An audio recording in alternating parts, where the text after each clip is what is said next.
Hey everyone, Clawland here, and you're watching another episode of Left Hand Reviews. And we have my lovely co-host here, Geeky Wesley, and today we're going to take a look at another game from the game crafter called the Lacuna Expanse, A New Empire.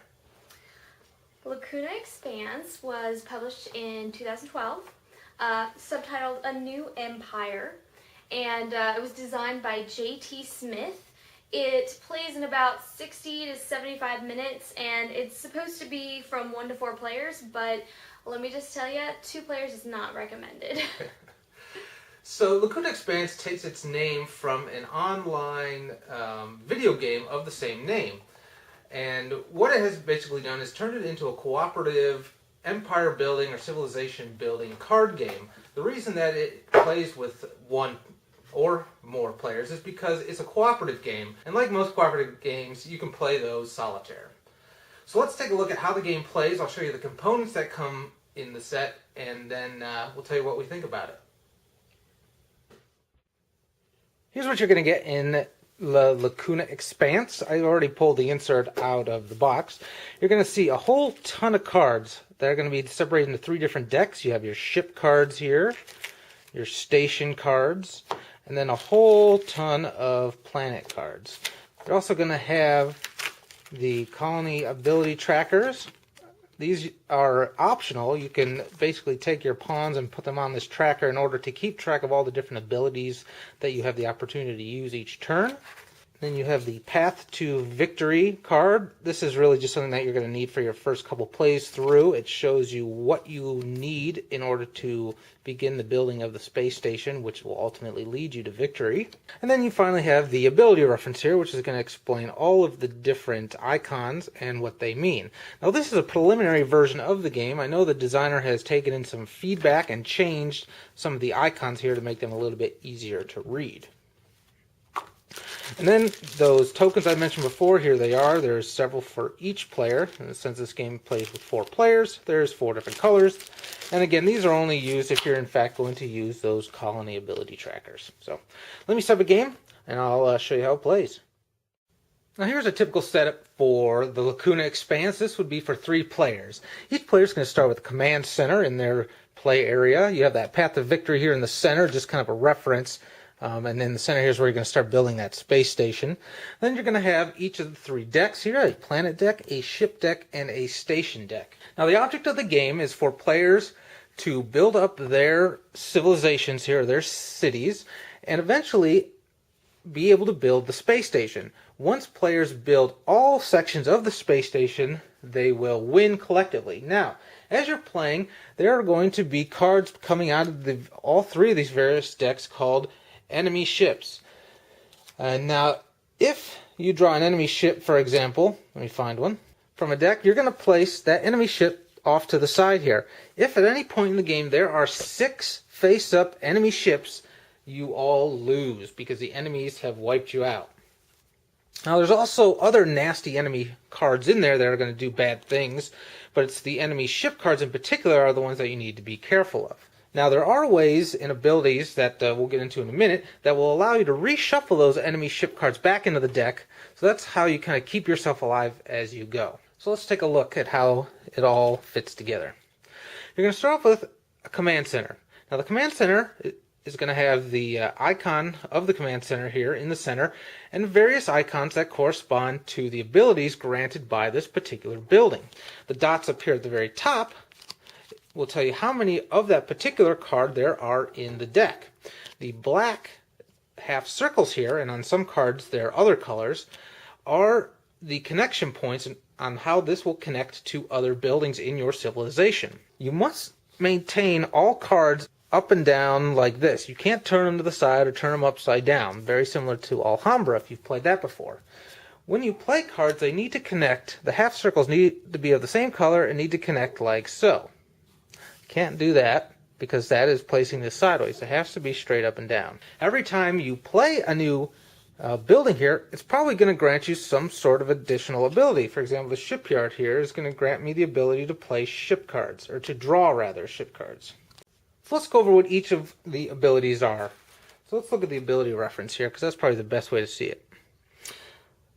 Whenever you see a purple card here, it might be a little hard to see, but you can kind of see that purple card in the background. That's going to tell you to draw a particular card. So that is draw a planet card.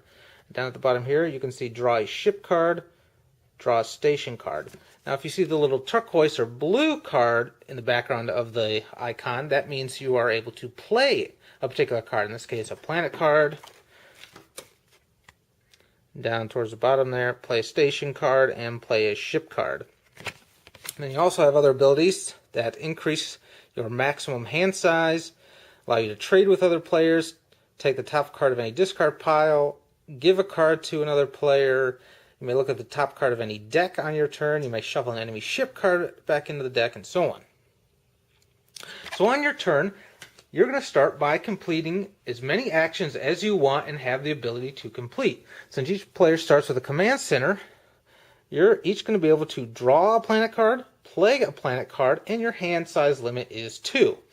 Now the only action that is required in this game is the drawing of planet cards. All other actions are optional.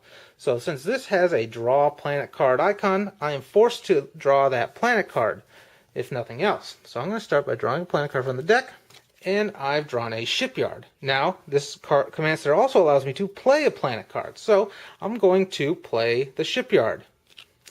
And the shipyard icon will allow me to draw ship cards, which is really not terribly important in the beginning of the game because you have no way to play those ship cards and you don't want them just to be taking up the space in your hand. Because if you have more cards in your hand than your hand limit, you must discard them at the end of the turn. So this will end my turn. It'll move to the next player. They'll start by drawing a planet card and likely playing it to their city. Now in this card, we drew an enemy placebo. This is not an enemy ship. It doesn't count towards the 6 necessary to lose the game, but it does do something else nasty. It says, reveal immediately. Skip the remainder of your turn. Remove the placebo from the game. So we'll just put that in the discard pile. Then the next player will go, the next player, and so on and so forth. Now, in order to win the game, like we said, you have to be able to build the space station. But in order to build the space station, there are a lot of prerequisites.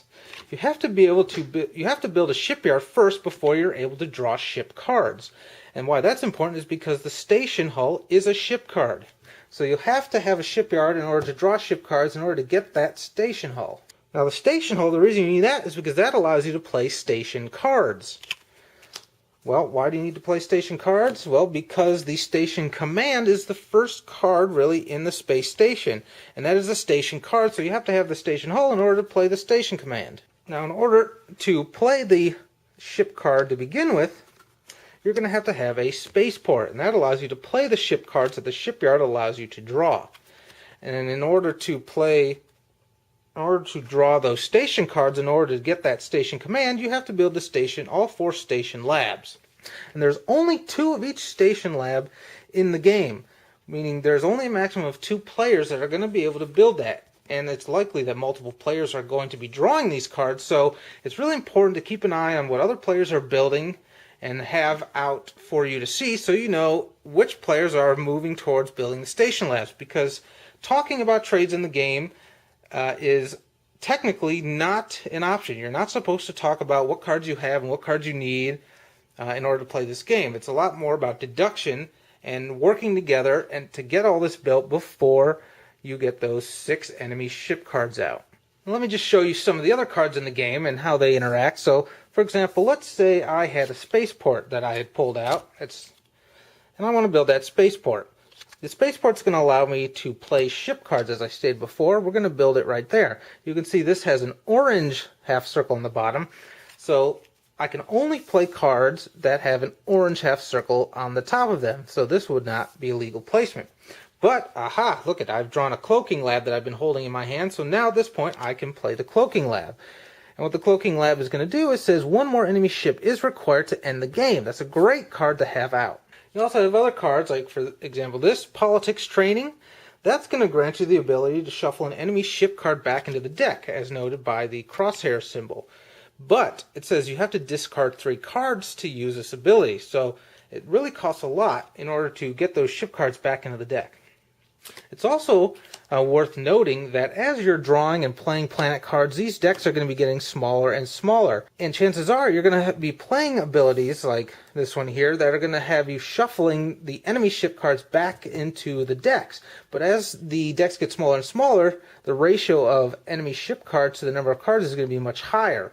So it's really a race to get your space station built before it gets to the point where you're just forced to draw enemy ship cards and don't have the ability to shuffle those back into the deck. Because remember, you are always forced to draw planet cards. Also, if you run through the entire deck, that's it. You cannot reshuffle the deck.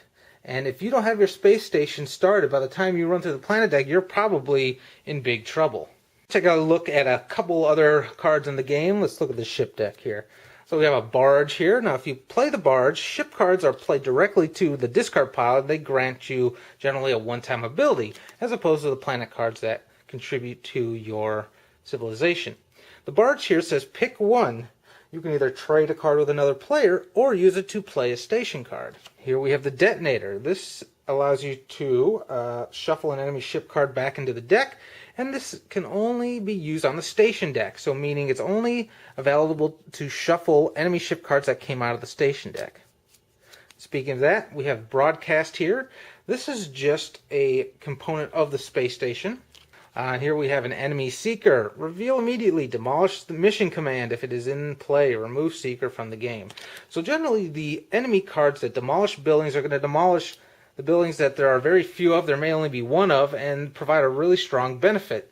So that can be devastating when you are playing the game. So overall, you're basically each going to be taking the turn, taking all the actions that you want afforded you by the buildings you've built in your civilization in an effort to get those space station cards out and built before 6 enemy ships are revealed. And that's really all there is to it. So that's how you play Lacuna Expanse. So what did we think of it? I personally, well, starting out, I really enjoyed it. It reminded me a lot of Carcassonne, but which, of course, it has the inevitable issue of trying to keep all your cards/tiles lined up. It was very difficult, especially for someone with OCD, so just a warning. It started off really strong, it was interesting, and the different cards and what they did, I enjoyed finding that out, but toward the end it was like, where is this going? And it took so long to get there, and by the end, I didn't realize that I also needed to build all of the, what are they called? The 4 cards that allow you to play station cards.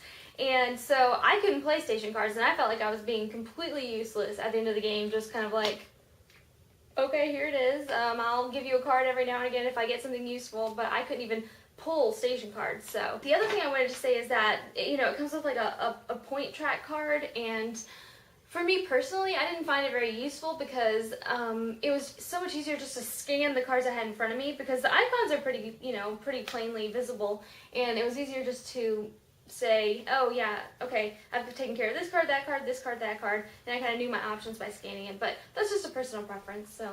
Yeah, on the note of the tracker for the various abilities that you have on the cards, I mean, the designer does say in the rules, some people can use it, some people won't need it, and for me, I used it a little bit more than Wesley here, but that's only because, the way my brain works, it was a little bit easier for me just to look at that to see what my abilities were rather than trying to look at all the cards every time and risk missing something. The fact that it's a cooperative game, I think fits really well with the theme and how it works. I can't imagine playing it though without communication. Like if you're supposed to actually be silent during the whole game and not communicate verbally with one another, I can't see that would be as fun.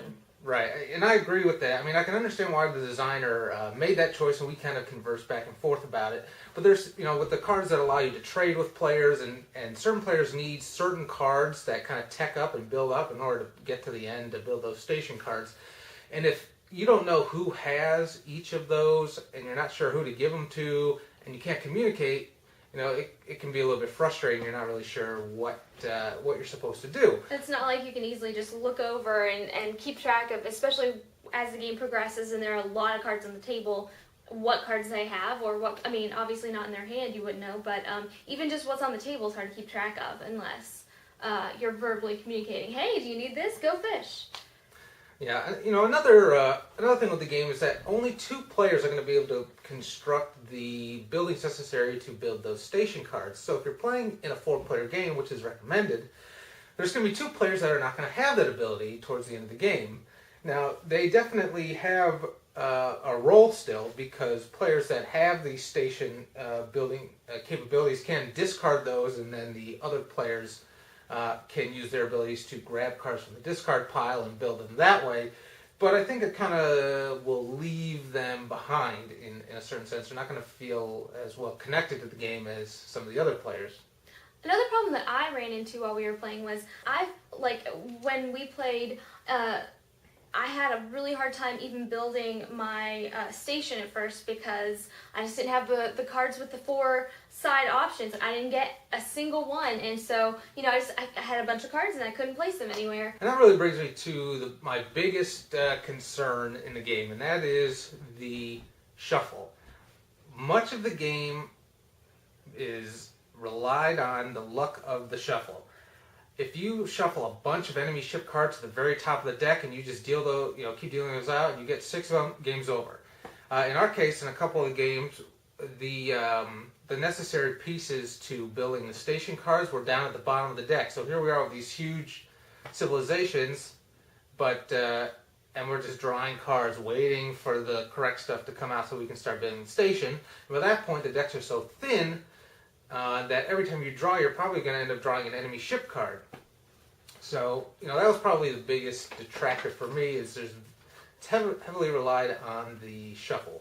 Now, in that sense, you can play multiple games in a row, but the games tend to be a little bit too long to, say, play in a tournament style where you might try several games. Not to mention, it's a real pain to have to shuffle every, 3 minutes when you pull another enemy card and finally get rid of it. Shuffle the whole deck again. Now, it's not all bad. I mean, No. the game is a fun game. I mean, it's a lot of fun to build your civilization. You have all these tons of different abilities, tons of different buildings. It's fun to put them down on the table. It's very similar to Alhambra, where you're trying to configure your civilization the best it could be without building yourself into a corner. It's really quick to learn. I would almost call it a really good filler game, in the sense that, if you need a break between a couple brain burners, it's a good one to bring out and just throw down on the table. So there you go. That's Lacuna Expanse. I mean, it's definitely a fun game. It has a lot of potential. It's great to place those, to build up that city. It's cool that there's a ton of different abilities, and you have the opportunity to do those abilities and actions in any order that you want, and everyone's working together. But there's a few negatives to the game as well. So I definitely think it's a game worth checking out. So if this is something that you think would fit well with your gaming group or your family, I'd highly recommend you take a look at it. It's available on the Game Crafter.